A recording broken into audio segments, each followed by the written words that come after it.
todos. Bem-vindos a essa casa de luz, de acolhida. Hoje nós vamos falar mais uma vez sobre um assunto que está no livro de José Carlos de Luca, que se chama Socorro e Solução. Vamos conversar um pouco sobre esse assunto e vamos refletindo sobre ele.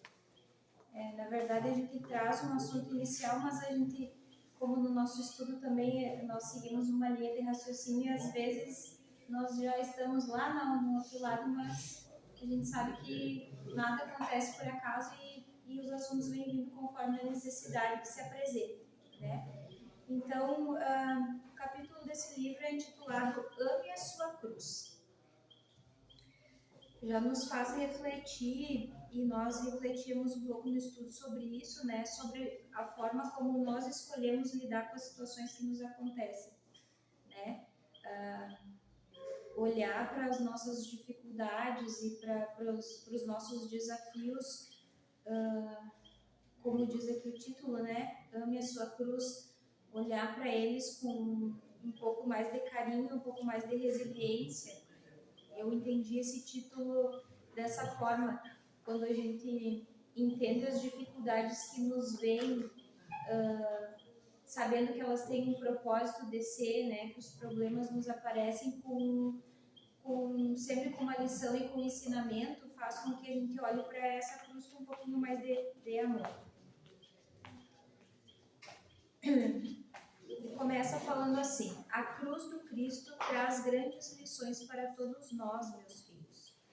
A cruz está plantada na terra para que o homem aprenda a aceitar a sua realidade. Aceitar a terra onde Deus o plantou, crescendo a partir do que tem e do que é, e não do que gostaria de ter e de ser. A trave fincada na terra toma na sua outra extremidade a direção do alto, indicando que o plantio se faz com os pés na terra, nós com a cabeça no céu, cabeça na fé e na esperança. E a trave horizontal simboliza nossos braços abertos para a humanidade, abertos para acolher e com o peito aberto para amar. Que cada um ame a sua cruz e carregue com classe, coragem e alegria, pois é a cruz da nossa libertação. E essa primeira parte é dada por Pai Joaquim nesse livro. Então, são sabedorias e são ensinamentos que o Espiritismo ele nos traz desde o seu início, né? O entendimento das situações e de como nós escolhemos lidar com elas, né? Aqui não está dizendo que a gente deve se apegar ao sofrimento e achar que esse sofrimento é aquilo que a resignação ela não pode ser confundida com uma aceitação absoluta do sofrimento, e sim um entendimento do porquê aquela cruz veio para que a gente pudesse carregar, já que a gente sabe e se diz que nenhuma cruz é tão pesada que os nossos ombros eles não possam carregar, que se nos foi dada, nós temos a capacidade de suportá-la, né? E é isso que ele nos traz aqui, que nós olhemos para essa dificuldade, para esse problema, com o sentido que ele tem, aquilo que ele pode nos trazer de entendimento, né? Essa é a história de um homem que tinha que fazer uma viagem transportando uma grande cruz que se arrastava pelo chão. No meio do caminho, ele já se sentia desanimado, pois estava muito difícil transportá-lo. Foi então que teve uma ideia. Arranjou um serrote, cortou a cruz pela metade e seguiu seu caminho feliz, pois a partir daí carregá-la tinha se tornado uma tarefa muito mais fácil. Então ele pensou que se ele diminuísse o peso dela, né, realmente, ele diminuiu o peso, ficou um pouquinho mais fácil de carregar. Às vezes a gente quer encurtar algumas situações, fazer com que elas, fugir delas, né, fugir de enfrentar alguns problemas, achando que dessa forma, com essa fuga, nós estamos realmente colocando aquela situação para que nós não precisamos resolvê-la, mas na verdade muitas vezes a gente está só adiando de resolver aquela situação, ou a gente está só postergando aquele problema para que daqui a pouco ele fique um pouco maior. Então esse homem, andando mais alguns quilômetros, deparou-se com um abismo que atravessava seu caminho, e para conseguir chegar ao seu destino teria de ultrapassá-lo. Como não havia ponte, a única maneira de chegar ao outro lado era usando a cruz para a travessia. Ao tentar, porém, constatou que ela agora era muito curta e não alcançava o outro lado. Então o homem sentou-se e chorou amargamente por ter cortado a cruz, pois anteriormente tinha a medida exata para a travessia, e assim ele ficou à beira do caminho. Às vezes, certas situações vêm na nossa vida para nos ensinar sobre paciência, né? Eu ainda me considero jovem, eu tenho 36 anos, então eu sou impaciente às vezes com as coisas. Eu acho que a idade, a maturidade vai nos trazendo um pouco mais dessa paciência. Às vezes, na intenção de resolver alguma coisa muito rapidamente, ou resolver do jeito que a gente quer, né? A gente atalha o caminho, e esse atalho, na verdade, muitas vezes não é a solução que ter lidado com aquela dificuldade com um pouco mais de paciência ou de resiliência teria trazido, né? Ele fala que é uma história, claro, né? Mas é uma história que a gente pode aplicar com certeza para as nossas dificuldades, para os nossos desafios. Quando a gente vê que muitas vezes nós achamos uma forma de atalhar uma dificuldade, uma forma de passar por ela rápido, às vezes sem entender o que aquela dificuldade ela quer nos trazer, porque às vezes o que ela quer nos trazer realmente é a paciência, né? É a paciência que às vezes nós, como pais, queremos ensinar para os nossos filhos, mas que nós não desenvolvemos dentro de nós mesmos às vezes, né? É por essa razão que Pai Joaquim nos fala o coração para cada um de nós amar a sua cruz, pois ela é o que nos servirá de ponte à felicidade.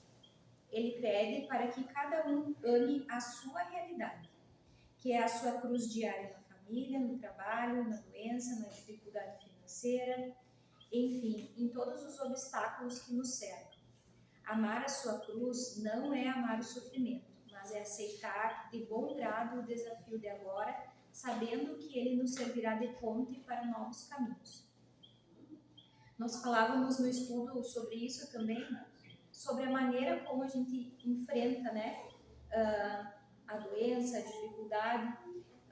Eu vi um vídeo de um rapaz que ele nasceu com uma malformação genética, que ele não desenvolveu os braços nem as pernas, ele tinha só o crânio, o tronco, né, e uma partezinha inicial dos membros.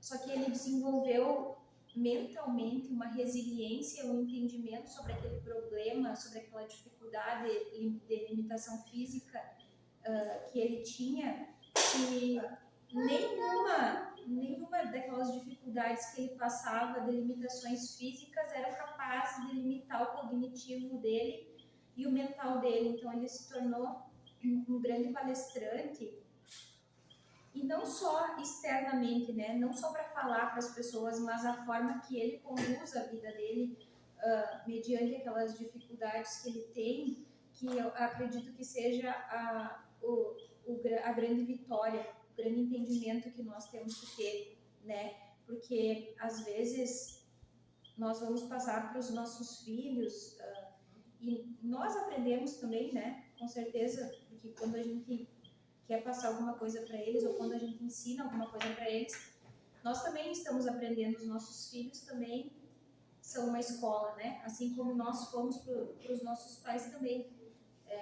Nós, como pais, nós não somos prontos, a gente vai aprendendo, né? Assim como os nossos pais também. E esse olhar que às vezes a gente tem para para os nossos pais, vendo as coisas que nós gostaríamos que eles tivessem feito de diferente,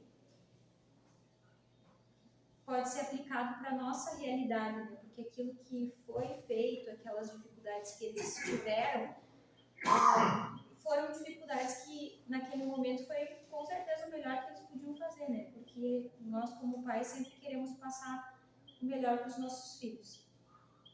Então nós, muitas vezes, essa resiliência que esse rapaz, esse entendimento que esse rapaz que nós conversávamos hoje teve sobre a delimitação física dele, eu acredito que é a grande consciência e a grande sabedoria que nós podemos passar para os nossos filhos também, independentemente do que nos aconteça ou independentemente das nossas dificuldades, que a gente escolha ver o lado bom, né? Aqui, como ele fala de amar a sua cruz, não se apegar nesse sofrimento, não fazer esse sofrimento de bengala ou esse sofrimento no sentido de se utilizar dele como uma vítima ou para chamar a atenção de alguém, mas sim de fazer desse sofrimento um entendimento, aquilo que ele quer nos trazer, né? Porque eu acredito que depois que a gente entende aquilo que ele quer nos trazer, o que aquele problema quer nos trazer, ele já não é um problema mais, ou ele não é um problema tão grande, porque dentro de nós já se processou isso e muitas vezes era esse o objetivo dele mesmo, e ele simplesmente se desfaz, ou ele toma proporções menores. Vivemos reclamando do que temos e do que somos. Não aceitamos a realidade em que estamos inseridos e não vemos os desafios de crescimento que a sabedoria divina embutiu em cada dificuldade que vivenciamos. A oportunidade, né? A oportunidade de... o Ronaldo estava comentando que estava passando por uma situação com as chuvas, né? E de ficar semi-desabrigado dentro de casa. E nessa oportunidade ele conseguiu ficar mais perto da mãe e conversar mais com a mãe sobre coisas que às vezes, que se aquilo não tivesse acontecido, que aquele problema não tivesse acontecido, aquelas conversas que daqui a pouco vão ser momentos que ele vai lembrar lá no futuro, talvez não teriam acontecido, né? Então a forma como a gente lida. Nossos problemas são coerentes com as nossas necessidades de evolução. Acho que quando a gente pensa assim, também entende um pouco mais sobre o porquê que aquilo está acontecendo, né? Por que eu tenho tanto que lidar com esse problema, essa questão familiar, ou porque eu tenho tanto que lidar com essa questão da minha saúde física, mental, por que essa depressão, por que essa limitação física, por que aquela pessoa tomou aquela atitude daquela forma. Quando nós refletimos sobre isso, a gente vê que esses problemas são professores, né? Que a gente sempre acaba saindo deles com muito mais sabedoria do que a gente chegou naquele momento. O tamanho da nossa cruz reflete o quanto precisamos nos adiantar em termos de crescimento pessoal. Atraímos os problemas com a finalidade de aprendermos mais sobre nós mesmos.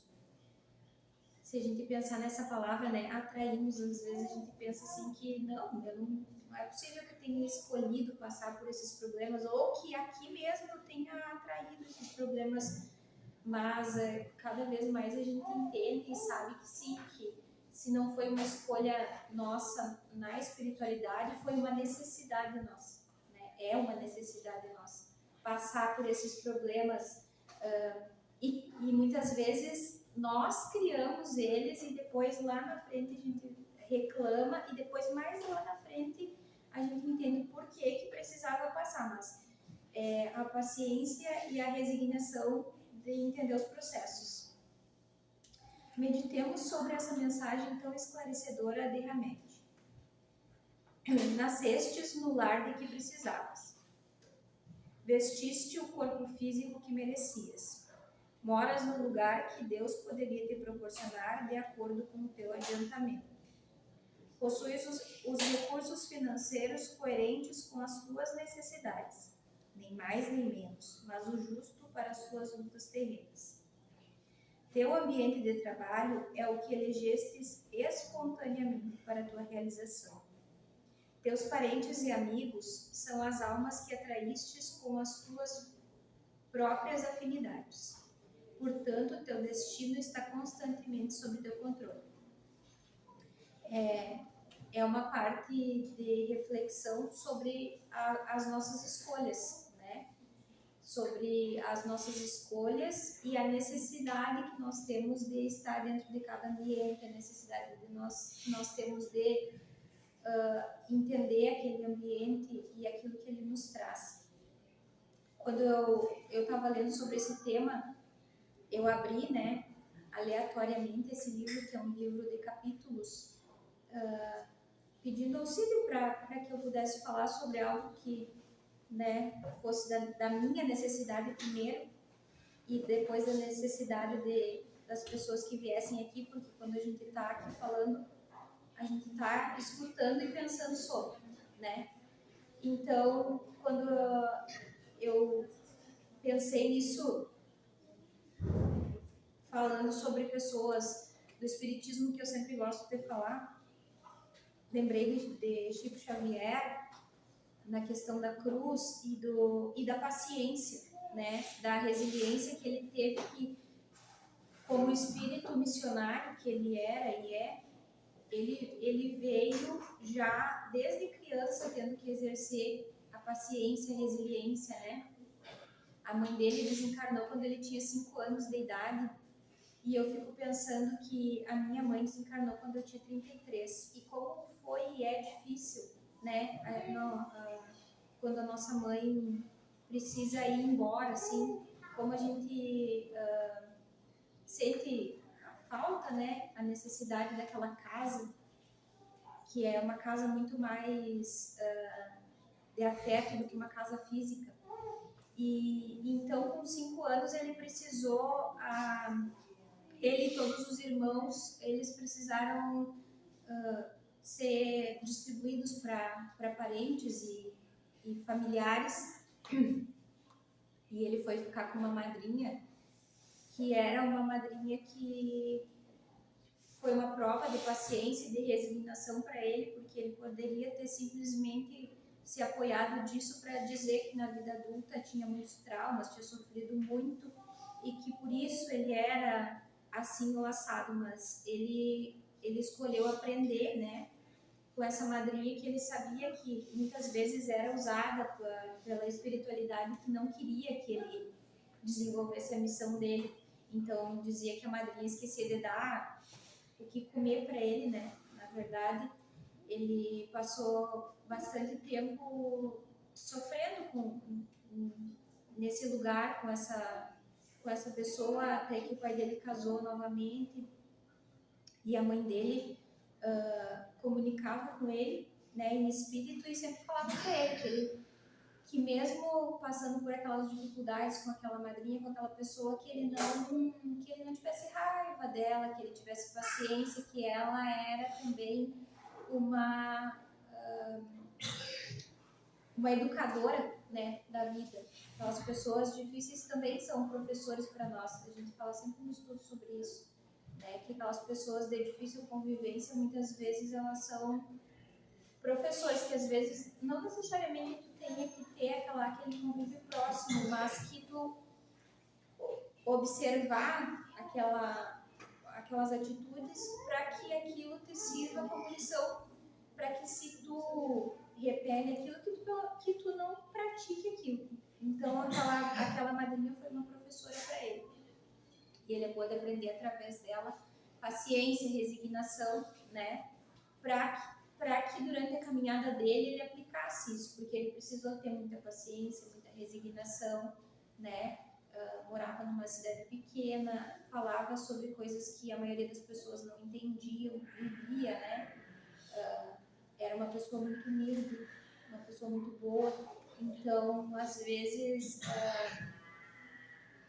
as outras pessoas se aproveitavam disso, não entendiam como é que ele podia ser daquele jeito, aguentar que falassem o que quisessem dele, e ele se mantinha firme no propósito, né? Porque ele sabia que ele tinha um propósito e ele tinha a certeza disso, né? Quando a gente tem a certeza de que nós estamos aqui para melhorar, não é para melhorar o outro, obviamente que se nós pudermos, né? Mas primeiro a nós mesmos, depois a quem está do nosso lado e próximo, mas primeiro, antes de olhar as situações, a gente precisa olhar para nós mesmos e dizer, olha, isso aqui eu preciso melhorar, nisso aqui eu estou falhando, nisso aqui eu preciso melhorar. Então, o Chico sempre teve esse autoconhecimento e essa necessidade de entendimento, acredito que pela missão que ele tinha e que ele tem ainda, né? Com o espiritismo, mas principalmente com a caridade, com o desenvolvimento de virtudes, né? E que independentemente da pessoa que chegasse até ele, fosse espírita, não fosse que fosse, várias outras pessoas vinham ali e diziam, Chico, esse daí, aí falavam todos os defeitos que tinha no ouvido dele, mas ele simplesmente não olhava para aquilo, ele olhava para aquele espírito e tinha a caridade no seu mais amplo e no seu mais genuíno aspecto, né? Então o Chico, ele entendeu a sua cruz, e eu acredito que ele nem via tanto ela como cruz, porque ele atendia tantas pessoas necessitadas, e eu acho que quando tu tem um convívio com pessoas necessitadas assim, tu começa a olhar a dor do próximo e ver que a tua nem é tão grande assim. Essa é a visão espiritual que nos tira da condição de vítimas do destino e nos faz ver que as dificuldades de agora são uma ressonância do nosso estágio evolutivo. Se tivermos uma cruz na relação familiar, por certo, o parente difícil reflete um determinado padrão semelhante ao da nossa própria consciência. Ele nos mostra o que precisamos mudar em nós mesmos. Os problemas à nossa volta apontam o que está problemático dentro de nós. Por isso, a cruz do problema não tem a finalidade de castigo. Ela é apenas uma aula prática que nos mostra o que deve ser transformado dentro de nós. Essa visão, assim, no espiritismo de castigo, a gente não tem, não deve ter, né? É lei de causa e efeito, aquilo que a gente plantar, a gente vai colher, uma hora ou outra. E todos nós, né? Então, esse castigo do que a gente se queixa hoje são plantios nossos daqui ou de outras horas. E, na verdade, chamar isso de castigo não vai mudar nada. Se a gente não se levantar, não mudar o jeito que olha para esse castigo, entre aspas, e tentar entender e fazer diferente com ele. Se, por exemplo, temos de conviver com um familiar que nos trata costumeiramente com frieza e indiferença, é quase certo que, em algum nível, o padrão de comportamento dele é parecido com o nosso. E apenas mudando a nós mesmos é que iremos mudar o panorama exterior que nos serve.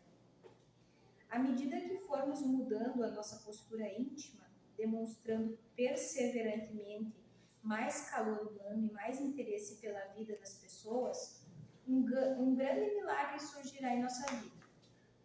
É que as ondas da nossa energia renovada influenciarão positivamente o ambiente à nossa volta, bem como as pessoas que nos cercam, modificando a situação que nos aflige. A melhor maneira de mudar algo fora de nós é mudar o que precisa ser mudado dentro de nós. Por isso, nada de serrote. É preciso carregar a cruz com classe, disse Pai Joaquim, aceitando a vida como ela é e fazendo dela o melhor ao nosso alcance. Afinal de contas, como tão bem expressou Gonzaguinha, somos nós que fazemos a vida como der ou puder ou quiser. Então, que nós, nas nossas escolhas diárias, e nós falávamos disso no estudo também, que quando a gente levantar e ao invés da gente escolher reclamar da umidade, do tempo que não para de chover, e todas essas coisas que rotineiramente a gente reclama, né? Que tá tudo úmido, que tá tudo molhado, que nada seca, né? Que a gente escolha olhar para isso de uma outra forma, né? Agradecer por nós termos uma casa, por a gente ter meios de, se hoje aquela roupa não secou, ter uma outra muda para usar, ver essa realidade de uma outra forma, ter esse entendimento, vai nos fazer mudar esse padrão, como ele fala aqui. E essa mudança de padrão, essa mudança de energia, eu acho que é a grande chave que a gente vira, né? Na aceitação, no entendimento, na resiliência daquilo que nos acontece, na necessidade daquilo que nos acontece de chegar até nós, que quanto mais rápido a gente aprende com aquilo que nos acontece, a próxima prova vem. E a gente sabe que à medida que a gente vai passando de ano, a prova vai ficando um pouquinho mais difícil. Então, que agora que a gente sabe que a prova vai ficando um pouquinho mais difícil, a prova não vai mudar, ela vai ficar mais difícil. Nós estamos avançando, ela vai ficar mais difícil. Então, que nós consigamos mudar o jeito que a gente estuda para a prova, o jeito que a gente se aplica na prova, né? Para que a gente possa lograr sucesso nisso, porque se a gente ficar reclamando que a prova está um pouco mais difícil, não vai fazer ela mudar e a gente vai ficar estagnado onde nós estamos. Essa é a reflexão dessa noite. Eu espero que assim como para mim está servindo e vai servir, porque eu vou ficar refletindo bastante tempo sobre isso, sirva também para todos. Que assim seja.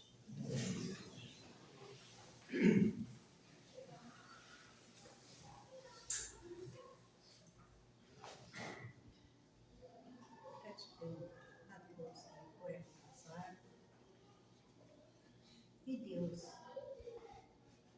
cuide de todos nós, Jesus Cristo nos ilumina, que cada um de nós possamos estar mais leve,